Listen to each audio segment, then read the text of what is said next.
أطباء في المغرب بيسيبوا العملية اللي بيعملوها للمريض وبيرقصوا على أغاني شعبي. تعال أقول لك إيه اللي حصل. انتشر فيديو على السوشيال ميديا لأطباء في المغرب داخل أوضة العمليات سابوا العملية اللي بيعملوها للمريض ومشغلين أغاني صاخبة جدا وعمالين بيرقصوا عليها. طبعا الدنيا اتقلبت على الأطباء دول على السوشيال ميديا، ولكن الناس انقسمت لرأيين. الرأي الأولاني إن ده أولا إهمال لصحة المريض اللي بيعملوا له عملية، وإن دول أطباء ما عندهمش ضمير.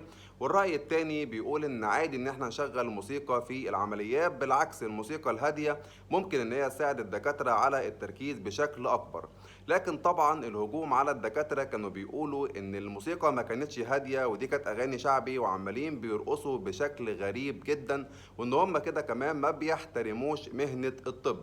طبعا لغاية دلوقتي وزارة الصحة المغربية لسه ما أصدرتش أي قرار ولا بيان يخص الأطباء دول، ولكن وجهة نظري الشخصية طبعا ده قمة الإهمال وعدم الحفاظ على صحة المرضى في أوضة العمليات، وعمالين بترقصوا ومشغلين أغاني وسايبين المريض اللي بيعملوا له العملية. انتوا بقى قولوا لي في كومنتات تفتكروا ايه انسب حاجة او انسب عقاب للدكاترة دي، وهل وزارة الصحة المغربية هتتخذ معاهم الاجراءات اللازمة ولا الموضوع هيعدي؟